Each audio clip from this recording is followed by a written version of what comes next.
एक दृष्टांत से ही समझ में आता है। दो मित्र थे, वो बंबई गए, व्यापार नौकरी करेंगे। पहले होटल में नौकरी की, धीरे धीरे थोड़ा धन आया, थोड़ा व्यापार करना शुरू किया। ऐसा व्यापार चला कि उन्होंने खुद होटल खोल लिया, बड़ा होटल, लाखों रुपया कमाई दोनों मित्र की। अब एक मित्र ने विचार किया कि एक को अगर मार देते तो पूरे होटल का मालिक मैं हो जाऊंगा। अब उसको विश्वास था कि हमारा दोस्त है, उसने जहर मिला दिया, वो मर गया। कुछ दिन बाद वो अपने घर आया तो उन गांव वाले ने पूछा, तो बोले हमारे साथ थोड़ी कर रहे थे, हमारे साथ चले थे पर वो अलग चले गए थे, हमें पता नहीं वो कहां चले गए, कैसे रहे। अब तो होटल में खूब पैसा आ रहा, जमीन खरीदी, मकान बनाया, सुंदर ब्याह किया। कुछ समय बाद लड़का पैदा हुआ, उसको अब इतना ऐश्वर्य, खूब पढ़ाना लिखाना, अमेरिका भेजा पढ़ाने के लिए। अब वहां बीमारी शुरू उसको हुई। अब यहां से पैसा शुरू, अमेरिका जाना, बीमारी इतनी बढ़ती चली गई, होटल बिक गया, मकान बिक गया, निजी जमीन जो खरीदी थी वो तो बिकी गई, निजी जमीन बिक गई, आभूषण बिक गए। स्थिति ये हो गई कि खाने को नहीं रह गए। अमेरिका से बुलाया, गोद में रख के रो रहे थे कि अब प्राण के सिवा हमारे पास कुछ नहीं बचा। तो उनका पिताजी, मैं आपसे बात करना चाहता हूं, माता जी उस सबको अलग कर दीजिए। अलग किए तो बोले पहचाना, भगवत स्मृति से उसको पहचाना, मैं तुम्हारा वही दोस्त हूं जिसे कोई नहीं जानता, और जहर दिया था। हमारी ही संपत्ति हिस्से से बड़े थे ना, आज मैं तुम्हें सर्वनाश करके जा रहा हूं। मेरा वियोग और संपत्ति का वियोग तुम किसी काम की नहीं। पधार गए। कर्म अवश्यमेव भोक्तव्यम, कृतम कर्म। अभी हम आप तिलक लगाए बैठे हैं, लेकिन कल हमने जो किया है, जो फसल बोई है, वो तो काटना पड़ेगा ना। तो हमें धैर्यपूर्वक रहना चाहिए।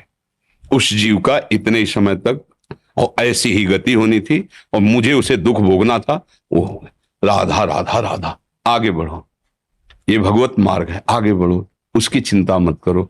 जितने समय, ये सरकारी खेल है, जिस ऑफिस में, जिस बंगला में, जिस गाड़ी में जितने मिनट के लिए आदेश है, उसके बाद तुम उसका, तुम्हारी वो गाड़ी नहीं, तुम्हारा बंगला नहीं। जैसे सरकारी आदमी को ले दिया जाता, ये बंगला, ये गाड़ी व्यवस्था, सरकारी आदमी है, तो वो चाहे जितना आप उसकी बड़ाई करो कि वाह साहब आपका बंगला तो बहुत जोर का बंगला जोर का नहीं है।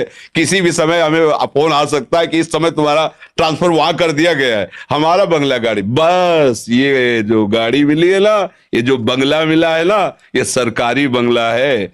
काम करो और इसके बाद इससे निकलना ही पड़ेगा। जिस समय फोन आएगा ना, भागना ही पड़ेगा। ढेर मिट्टी का हर आदमी है, बाद मरने के होता यही है। या सलीमों में तुरकत दबेगी या चिताओं में जलना पड़ेगा।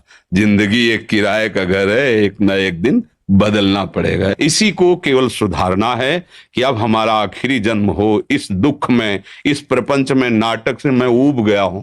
अब मैं नहीं इसमें जन्मना चाहता। ऐसी जगह जाना चाहता हूं जहां दुख न हो, भगवान की नित्य धाम में, भगवान की दिव्य लीला में सम्मिलित हो। ये ऐसे ही है, बहुत बहुत कड़ुआ संसार है। जिसे प्राणों से भी तुम प्यार करोगे, वही तुम्हारे प्राण हर लेगा समय आने पर। बूढ़े माता पिता को थप्पड़ों से मारते हुए हमने देखा है। बूढ़े माता पिता को वो मार रहा है, जवान लड़का जिसके लिए वो रो रहा था, जीवन अर्पित किया, सब कुछ, पत्नी को प्राणों से अधिक वही प्राण हरण करने वाली, अपने पति को भगवान मानकर प्राणों से भी अधिक प्यार कर वही उसके साथ। ये संसार का आप दृश्य देख रहे हैं ना। फिर चुपचाप अपने मार्ग में चलो, राधा राधा राधा। यहां कोई किसी का नहीं है। जो हम चिल्लाते हैं वो इसलिए नहीं चिल्लाते कि हम बाबा जी हमारा कोई नहीं, इसलिए नहीं। सत्य विषय को समझोगे तो धैर्यपूर्वक सह लोगे, नहीं तो फिर ये एक नाम दुखालयम अशाश्वतम, दुख है, इसमें दुख ही दुख है, कहीं भी सुख नहीं है। थोड़ा सा अगर सुख दिखाई देता है तो उससे बड़ा, थोड़ा प्रकाश मिला तो अंधेरा आके इतना छा जाता है कि प्रकाश का भी भाव हट जाता है। जैसे आप कह रहे हो ना, कहीं भक्ति डगमगा न जाए, कहीं हमारा अविश्वास न, नहीं, अविश्वास की कोई गुंजाइश नहीं है। कसाई वाड़े में भले सानी चारा घास खवाया जा रहा है, वो उसके पुष्ट होने के लिए नहीं। समय आएगा गड़ासा चलेगा। ये काल का कसाई वाड़ा है, संपूर्ण मृत्यु लोग। कोई भी इस गड़ासे से बचेगा नहीं।